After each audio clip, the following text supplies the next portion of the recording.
It's a dead man's party. Who could ask for more? Everybody's come and leave your body at the door. Hello everyone, hi, how are you guys doing today? Welcome back to another episode of Buffy the Vampire Slayer Reaction. This is Haarute Live, my name is Matt. Hello, what's up?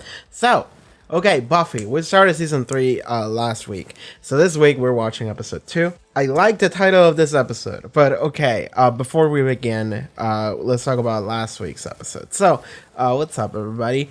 There's something very important I want to say about last week's episode because I thought about it and I forgot to bring it up later. And then I forgot to bring it up during the editing. So, okay, here's the thing. I made some math. In order to fix a plot hole that could easily be fixed, but it's easier to think of it as just a plot hole. But okay, so last week's episode we got Anne, where Buffy was hanging out with Lily, who is a character that showed up for one episode and was a very minor character, but she came back and she was very cool. And they were both having issues about where their place in life was, and they got roped into like a cult thing that time displaced them into like a slave pit in order to like work for them to death, because apparently in this place he actively said that one day in the outside world is like 100 years in the time displaced place. So there is a bit of a plot hole here, and it can be easily explained, but this is fun. In that episode, you can see that Lily falls into the pit, and then Buffy fights, forgot his fucking name, Ken or something like that. I don't know, generic white man name. They fight, and then they both fall into it as well. Here's the thing.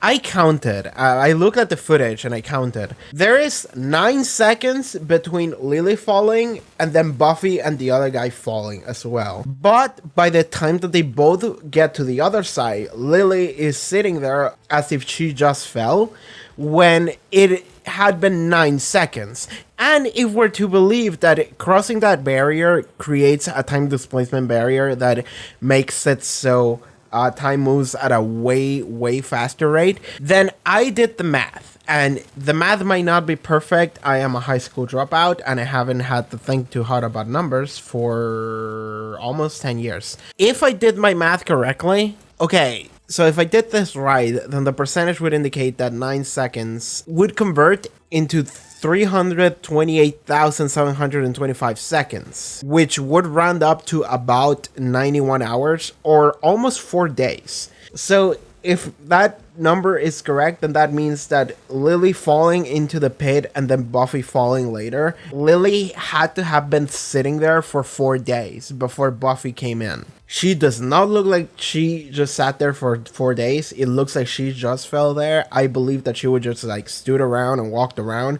if anything, after a couple hours at least. So I think this is a clear case of a plot hole, and I like that one.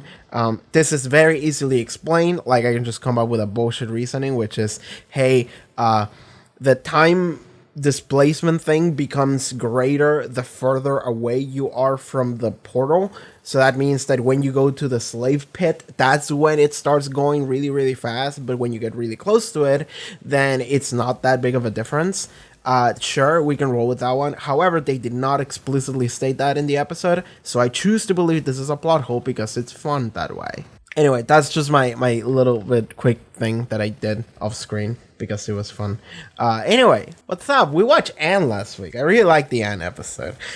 We got to like explore how Buffy is feeling after the events of season 2, where she's at in life. And this is like, it was like a very important episode in like the process of coming of age. It was very grim, a little bit serious, and I love the character of Lily, and I hope we see her again, this time under the name Anne, probably. Everyone in Sunnydale is trying their hardest to get Buffy to come back to find her, but then at the end of the episode, she's the one that she herself comes back home, and she hugs her mom, and that's where we ended. So, okay, let us begin with this episode, see where this goes. Patreon, what's up? Check out the Patreon, link in the description below, pop up on the screen. You can support the channel and get access to the next 2 episodes already, as well as full-length reactions. I'm doing a new thing where you can just watch the entire episode alongside me, and I will give you the footage. But anyway, let us begin. So, Buffy the Vampire Slayer, Season 3, Episode 2. Let's go. What's she doing? Buffy. Look. It's Nigerian. We got a very exciting shipment in at the gallery. Cheers up the room. It's angry at the room. Mom, it wants the room to suffer. I like it. I'd like to find Willow and Xander. Will you be slaying? Can I make you a sandwich or something before you go? You must be starving. I was until that 4-course snack you served me after dinner.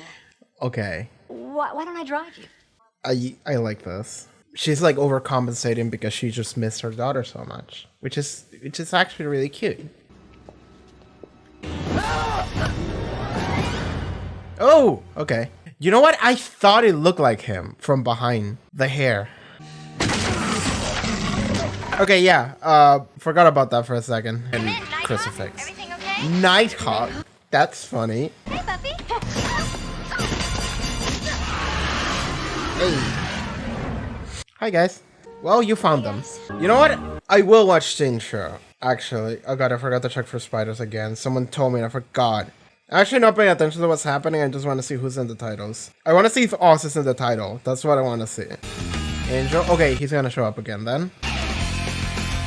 Yeah! Oz is in the title. That's what I wanted to see. Oh, this is Oz's house? Okay, yeah. Makes sense. No, he desperately wants to see her. Mad? No. Just because you ran away and abandoned your post and your friends and your mom and made him lay awake every night worrying about you? Xander, shut the fuck up. Hi. How can I help, Buffy? I went to go see my mom first. Yes, of course. How did you find her?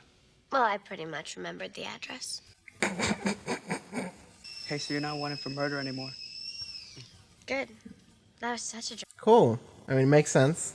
Okay, Well, that's good, isn't it? News is good. Okay. Yeah. Cool. That's nice. The little moment he had. You guys seem down with the slayage. All tricked out with your walkies and everything. Yeah, but the efforts suck. This whole rainbow thing is so over. So we were getting good. We dusted 9 out of 10. 6 out of 10. Over half. You'll have to talk to Principal Snyder before. On it. Mom's making an appointment with his ugliness. Absolutely not. Under no circumstances. Of course not. But also a nearly physical sensation of pleasure. Why is he such an asshole? Like, I want to know more about you. Are you an agent of hell or what? This isn't over. If I have to, I'll go all the way to the mayor. The mayor's on his side. Wouldn't that be interesting? I want to know what this mayor shit is. What is going on here with Snyder and the mayor and maybe the entire city? What about homeschooling? You know, it's not just for scary religious people anymore. It's a dead man's party. Who could ask for more? So I'm making the on soundtrack for the show in my head. The show soundtrack would be a lot better if we had Boingo Boingo in it. Word? Oh, you must be Buffy.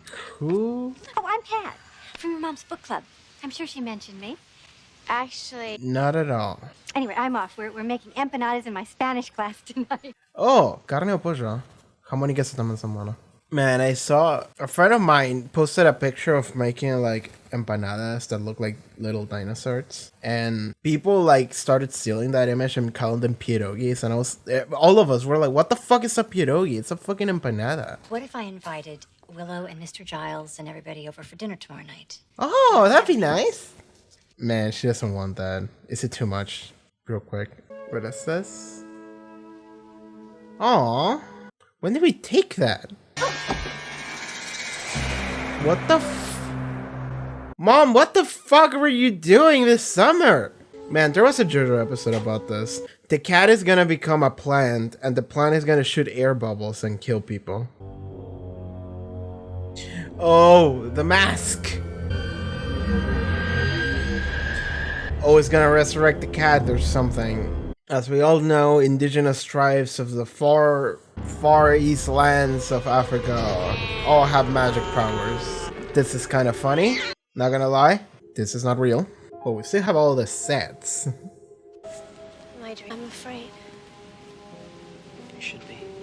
What if Angel's entire, like, appearance in this season is just the dream guide of Buffy? At least he seems more reasonable than that nasty little hard bigoted rodent man. That's a nice descriptor. So now it's jackets, kilts, and no boys? Care to throw in a little foot binding? Buffy, you made some bad choices. You just might have to live with some consequences. I just wish you didn't have to be so secretive about things. I mean, couldn't you just tell a few people, like... Oh my God, what a stench. You know, I wanted That's not a forest real pine cat. real fresh, but Is it? Okay, it I is. wanna- It looked like a fucking puppet when he grabbed it. It didn't move at all. I have this wonderful dealer who specializes in ancient artifacts. Is his name Ethan, by the way? You're not allowed on school property. oh, Yeah. We need to change headquarters. The library is 2 season 2. So are they gonna change headquarters, or is Buffy gonna be allowed back into the school? For some reason, I feel number 2 is more likely. I mean, is it a gathering, a shindig, or a hootenanny? Gathering is brie, mellow song stylings. Shindig, dip, less mellow song stylings, perhaps a large amount of malt beverage. And hootenanny, chock full of hoot, just a little bit of nanny. He said a lot of things that I didn't follow. Not my culture. I'm more about the empanadas. Hi, thanks for ruining our lives for the past 3 months. Xander, Bro? are you guys rehearsing tonight? Why don't you play at the party? I'm not sure that a shindig, Hootenanny. maybe something a little more intimate. I mean, Buffy has just got home. I'm sure she's still feeling a little disoriented. All the more reason to make her feel welcome. And how many votes for actual fun, huh? I feel like this is going to go kind of awkward. She's stressed, I can tell. She didn't want this. Hey, there you are. Not thinking about any more flights of fancy, I hope. Are you the bad guy for this episode? Hey, Buffy. So where do you want the band to set up? Yep. Oh, this is gonna be a mess. This is not what anyone wanted. I was just sort of hoping it would be us. Sorry, what?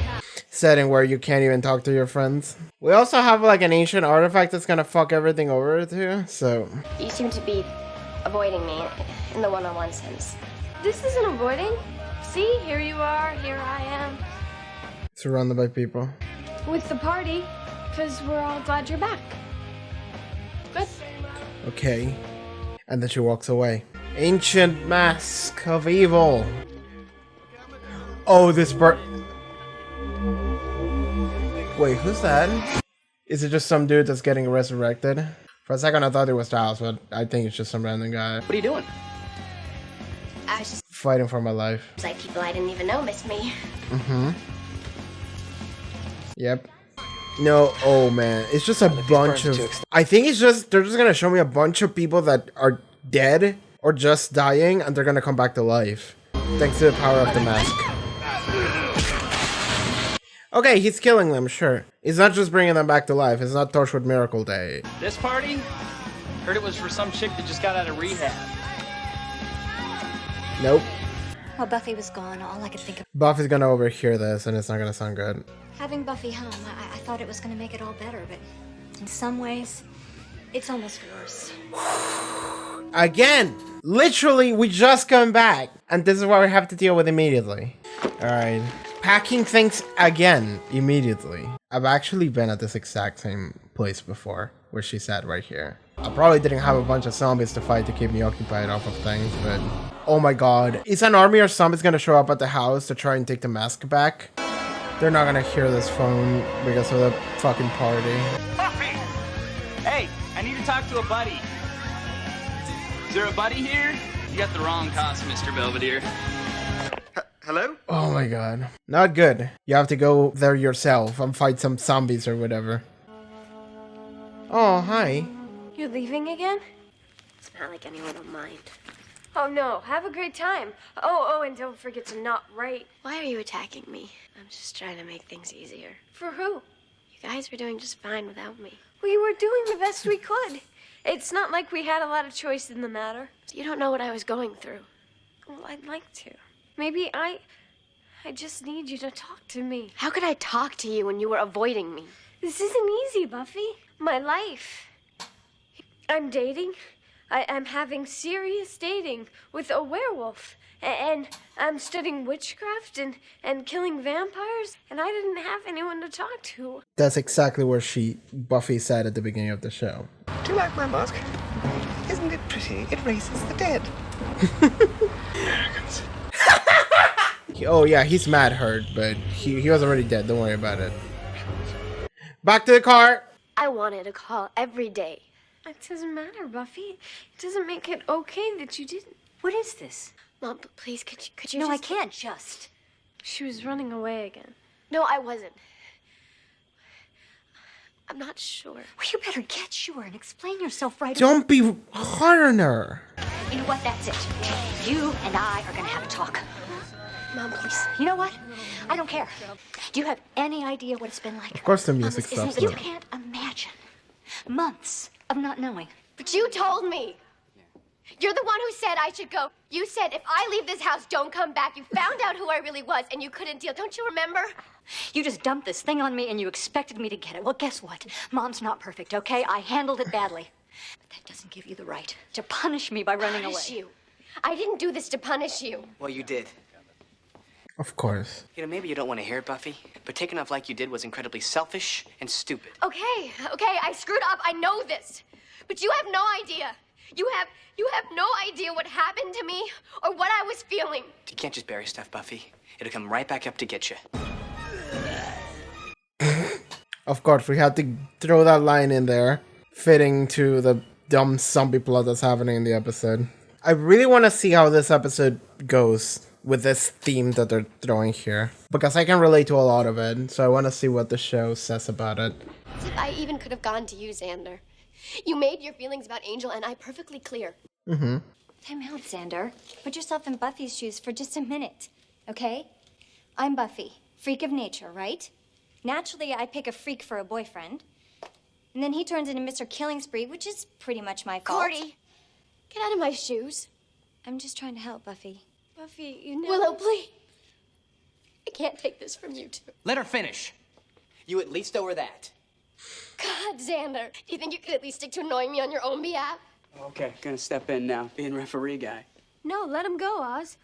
Talking about it isn't helping. We might as well try some violence. Here we go.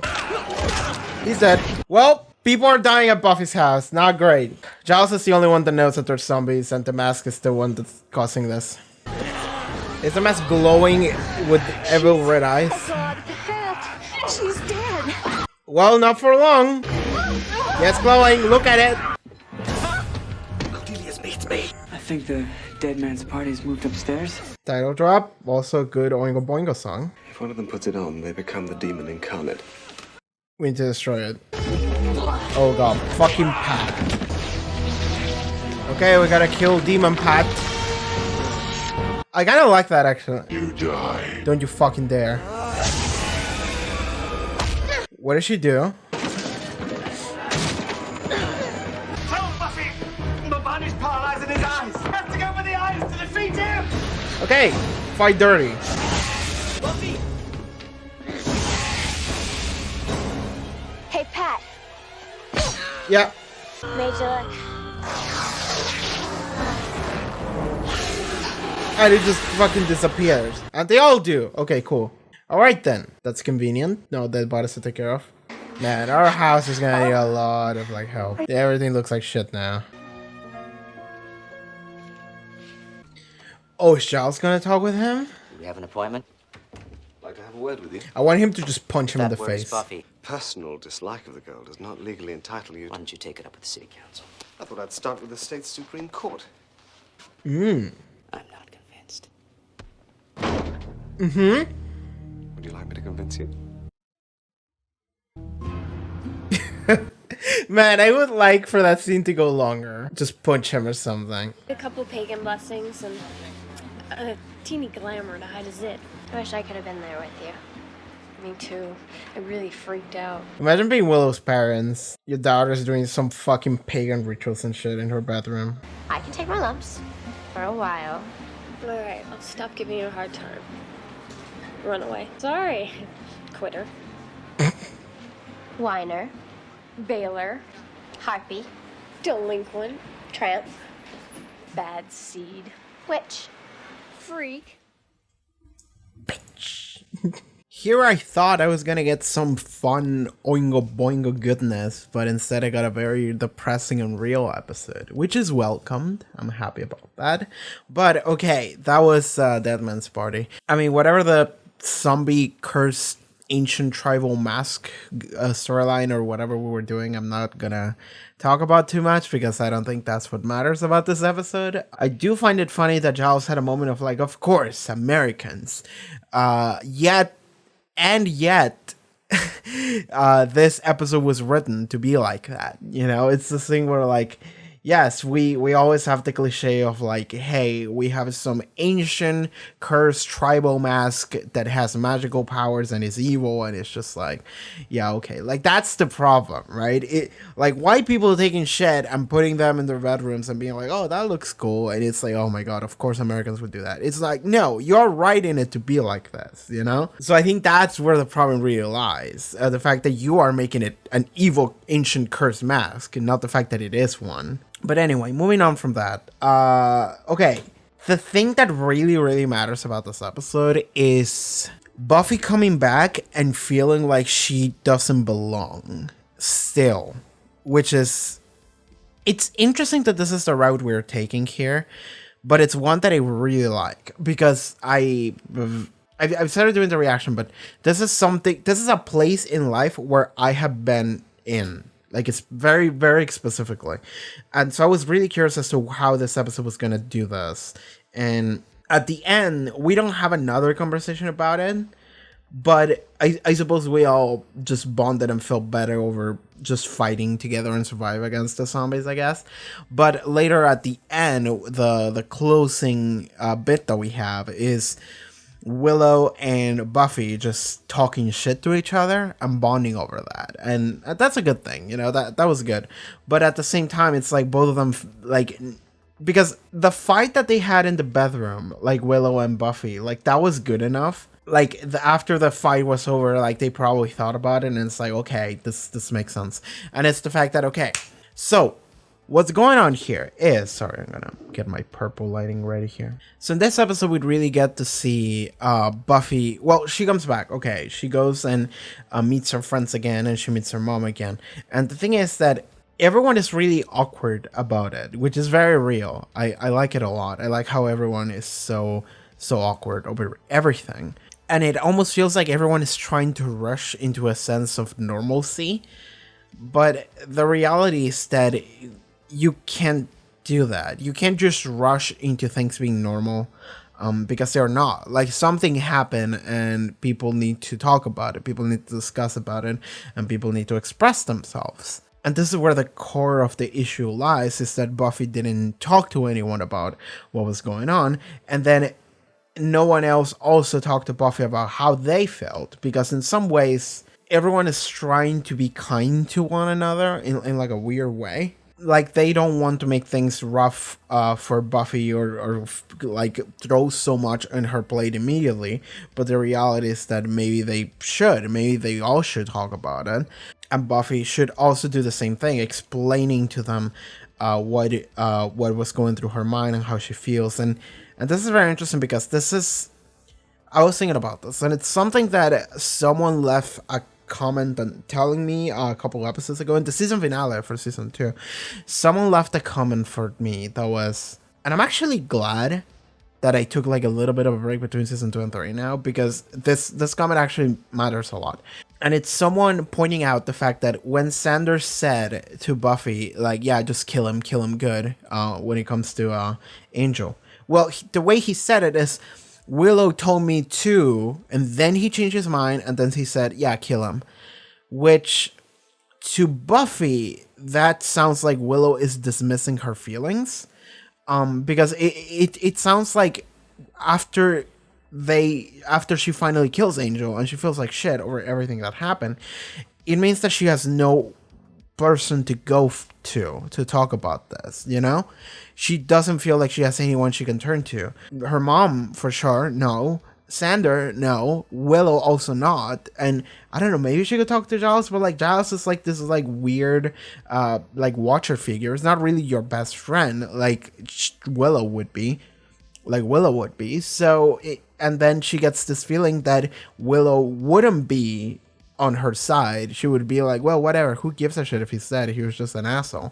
So then she feels like she has no one. So once again, we can attribute all the bad things to Xander, and we can just say he's the worst and move on with our lives. But it's more complicated than that. But that was very much a thing that mattered, I think, and it's worth pointing out, because in this episode, it really feels like she felt so alone, and like she wasn't, Like, she wasn't going to be able to talk to anyone about anything, and she just wanted to run away. So that's also why she didn't talk to Willow at all. She didn't talk to anyone, and she just left. It's partially because of that. However, from their perspective, from their point of view, they all feel like Buffy just left them. They all feel like Buffy was incredibly selfish in just leaving and not thinking about how they would feel instead, which is... It's interesting, like, because the core of the issue is the fact that they care, but nobody's like actually talking about it, and everyone is just assuming that the other person will like do things that they want to do, but nobody will actually say that they would hope that you did that thing. They were just hoping that that would be the case. Buffy just kind of hopes that somebody would be there for her, but instead she runs away, and Buffy would wish that somebody was there for her, but she feels like no one is, so instead she just runs away. Willow and the rest of the gang hopes that Buffy would come back, and then she would be like, okay, hey guys, sorry, I just ran away, and then we could all just go back to being normal and being happy together, and maybe she would apologize for it. Because that's also the thing, we have an entire sequence here where like Joyce is like, you have any idea what you put me through? You have any idea how I felt? And then they all just kind of start doing the same thing. Like Xander is being an asshole again. Willow is also like not really on Buffy's side because Willow is also feeling a lot of things. And it's like, yeah, okay, they all felt very strongly about Buffy being gone and not telling anyone about anything. But at the same time, they're all pinning this on Buffy as if she like wanted to do this to begin with, which she didn't. Like, Buffy brings that up right here. It's the fact that, like, the mom is like, you have any idea what you're putting me through when you decided to run away? And then Buffy is like, you told me to leave. Like, I told you, and I told you, and you told me if you leave that door, you never come back. So I didn't. Like, you told me to do that.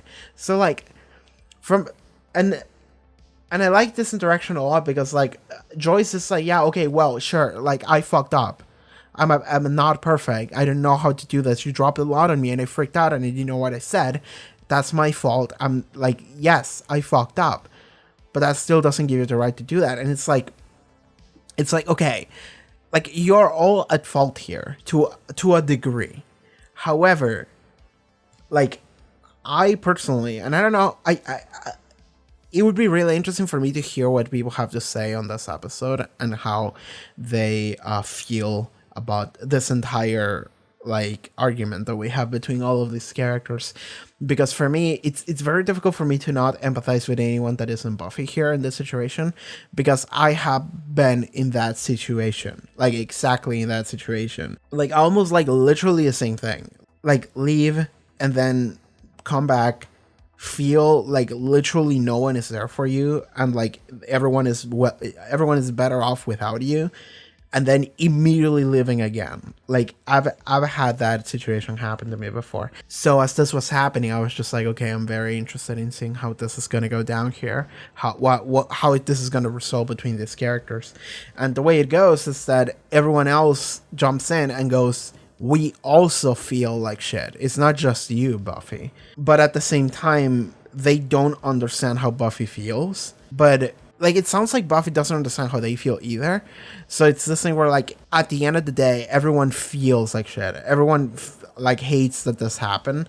And they're all doing the very human thing of, like, blaming each other on some level. When in reality, you shouldn't even, like, jump that there at all. Like, that shouldn't be a thing you're thinking about right now. Like, because if you start blaming Buffy for feeling like shit, then like, well, she's gonna leave again. And then it's like, how dare you leave again after I said out loud that I wish you weren't here? It's like, I mean, she didn't know that Buffy heard that, but that's actually what she said. So it's like, of course she would feel that way. Like, she feels like she's not welcome here. She feels like it's a very particular feeling of like feeling like the world is better off without you in it. Okay, I might be reading too much into how Buffy's feeling because I'm like projecting a little bit, but it's very easy to go in this direction, and it's the fact that like Buffy feels like everyone is better off without her, so she starts maybe lying to herself in like a selfless way of saying like, well, everyone is happier if I'm not here anyway, so I should just leave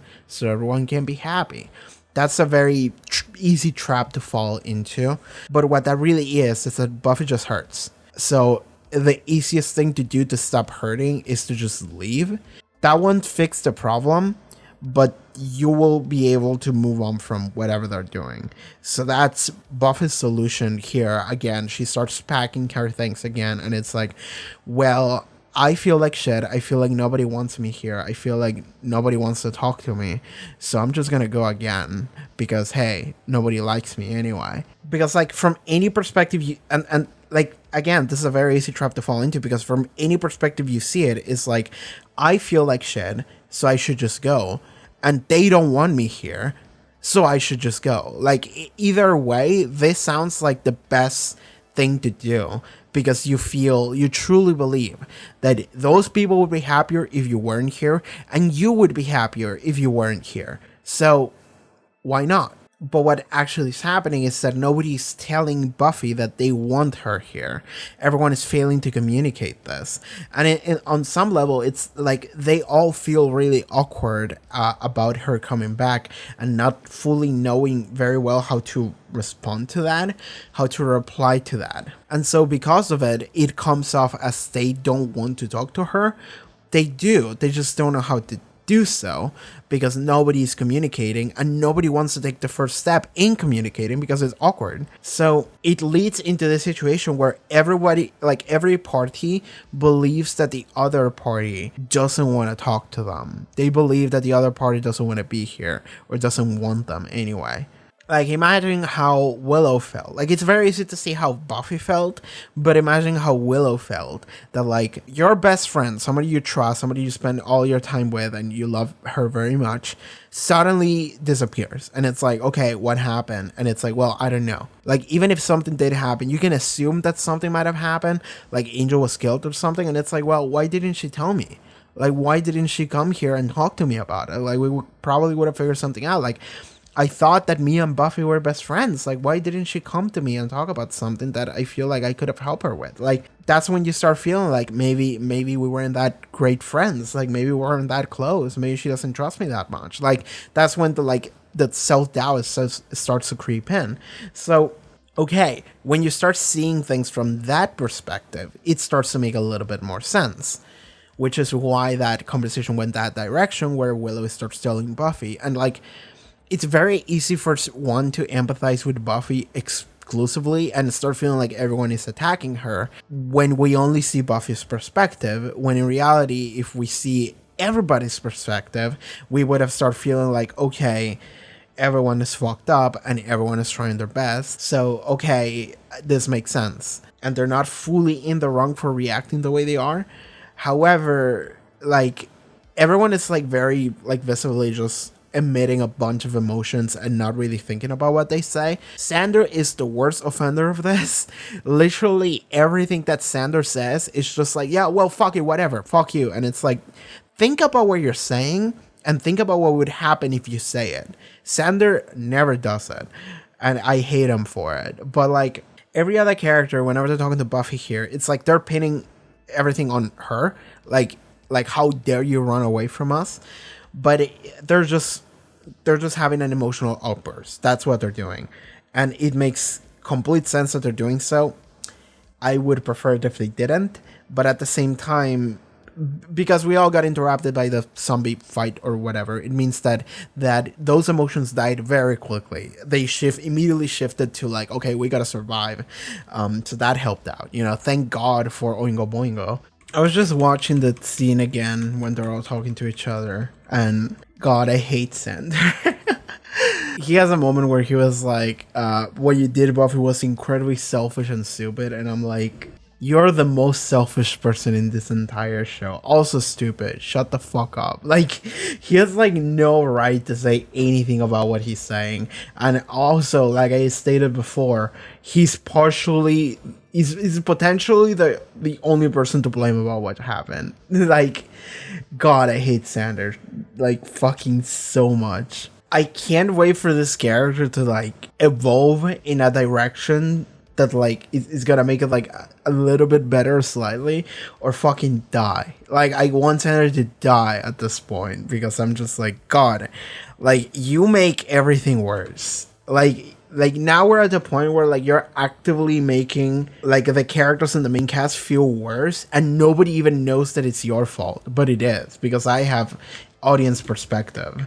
Like, this piece of shit is like, Buffy, you didn't talk to anyone about this, and it's like, I could talk to you about it. Like, you bitch, all you were doing is just talking shit about Angel since the day he showed up because you were fucking jealous. Like, God, I hate you. So of course she's not gonna talk to you about it because there's nothing she can say about it. You're just gonna be like, well, I'm glad he's dead. And it's like, well, I'm just gonna kill you instead. Like, oh my God. Like, I'm at the point where I'm wondering if Sander has ever, like, done anything good for anyone in this show. Like, I get the feeling that he's actively tearing the group apart, like, at all times. And the only times he's not is whenever he's, like, just being the funny gag character. Like, whenever he's just making jokes. But whenever he's, like, actually part of something serious, he's actively just making things worse. That's how I feel. God, this character sucks. But anyway, the way this resolves is we get interrupted by the zombies. And then at the end, we just have Buffy and Willow talk this out. Like, after everyone aired out everything, that was it. Like, Willow is talking to Buffy about, like, yeah, this is what I've been doing. I've been working on being a witch and shit. And it's like, okay, like, Willow is kind of going through what Buffy was going through, like, at the beginning of the show a little bit, which is Willow is focusing on killing vampires and learning about witchcraft and shit, and it's like she doesn't have anyone to talk to, and she wishes Buffy was there, her best friend was there for her, so he could have someone to talk about that stuff. And it's like, yeah, that's what Buffy has been like trying to have for the longest time. So like Buffy understands where Willow is at, so now Buffy can come back and be there for them. But what Buffy was failing to understand is that they cared, but they also failed to understand that Buffy cared, and that she was hurting, and that they weren't helping her when she needed it. So, okay. That's kind of what, like, everything in this episode was, really. Like, beyond that, we can talk about a couple things, you know? How glad Giles is that Buffy came back, even though Sander implied that Buffy hates her for it, because Sander is a terrible person, and he doesn't deserve to be in this show. We can talk about Snyder, and so Snyder is not allowing Buffy to get back to the school, and then they're like, well, we could talk to the mayor about it, and he's like, yeah, that sounds like fun. Because of course Snyder is on league with the mayor. That's what we learned on the last episode of season 2. I have no idea what that is about. We'll see. But then at the end of the episode, it appears that Buffy is coming back to school because Giles threatened him with something. I am not sure what. I think he said, like, I'm gonna take it to, like, the state or something, and that made Snyder feel a little bit of fear, but then he was like, I don't give a shit, and then Giles just, like, grabbed him, just, like, and then he just, like, smiled to him, and he was like, do you want me to convince you? And it's like, okay, I have no idea what he did, but Buffy's back in school. I wish that scene would have lasted longer, and I wish I could have seen, like, Giles just beat the shit out of Snyder just for like a full 30 seconds, Jotaro style, just juggle him in the air with punches and shit. That would have been cool. But no, we get this instead. That's fine, really.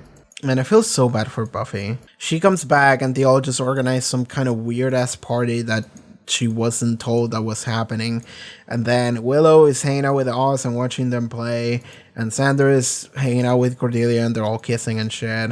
Giles isn't even here. Your mom is talking to her weird, creepy, like, book friend and talking about how much they don't want you. Of course Buffy's gonna be like, you know what, I'm just gonna leave again. You know, I think it was bad that I came back. I think it was for the better if I just left forever. Of course. So I just feel bad for Buffy. Like, I can 100% empathize with Buffy over, like, anyone else in this show right now. I just feel terrible about her, but luckily it appears that all the grievances have been aired and they can work on healing on some level. I'm feeling less awkward and better, so that's fine. Fucking Pat, the book club lady, I don't know why, but she showed up and I was like, she's evil. Like, I just saw her and I was like, you're evil. Like, you strike me as someone that's evil, this evil old lady. And I was right. Like, not in like a canonical sense of like, oh, this was an evil person, but in a sense of like, this actor was meant to be the bad guy this episode, which is something I said immediately. Like, I was like, are you the bad guy this episode? That's how I feel. And she was. She got possessed by the bad guy, and then she was the bad guy, but the person Pat wasn't bad. It was just that Pat was used as a conduit for the bad guy. That's fine. That works. Like, sometimes you can call someone as being like bad or something just based on like the writing and what you can see happening based on what you can read of the character. In this instance, I just looked at her and I was like, she's gonna be bad. And I was right, so that makes me happy. Yeah, anyway, so I think that's gonna be for this episode. I don't know what else I can talk about it here. It's just like, yeah, the whole like tribal mask thing, it's like weird. Like this is one of those things where like it's one of those like tropes that we need to move away from. But I understand this was like 1990 like 8 or whatever. I have no idea when this aired, but yeah, this is old. Oh, by the way, someone did tell me. I didn't ask, I just mentioned last week that I wasn't sure like how many seasons were planned of the show and when they they thought that maybe the show would be canceled or not renewed for another season. And I got a definitive answer from people on Patreon, which is they never knew whether or not the show would get renewed up until like season like 6. It was like 5 or 6 and then 7. Like the final couple seasons are the only ones that they knew that they were going to get renewed. But as far as the like earlier seasons go, they have no fucking clue whether or not they would get more. So that cleared out like one like doubt that I had about how this was gonna go. But this is something that like generally they plan seasons so that the ending of the season feels like an ending rather than like we'll see what happens next, which is a good thing. I like that. So yeah, we'll see how this season's gonna go then. But okay. I don't think there's anything else I want to talk about this episode. It's interesting that Cordelia was the only person that was on Buffy's side during the argument. But then she was immediately dismissed because Cordelia cannot talk in a way that's like nice. So Buffy's like, Cordelia, shut up. Like, you're not helping. But like realistically, she was. It's just that Buffy didn't want to hear what she had to say. Again, Cordelia continues to be the best character in the show to me. Okay, I think we're just going to move on from here. We're just going to leave. And yeah, I'm just going to go. Thank you so much for tuning into this episode of Buffy. See you guys next week. And alright everyone, thank you so much for tuning into this episode of Buffy the Vampire Slayer Reaction. If you would like to watch the next 2 episodes, you can already do it over at the Patreon. Check out the link in the description below, social media, all sorts of cool stuff that I do. Thank you to all the patrons over here, and I'll see you guys next time. Take care everybody, bye bye.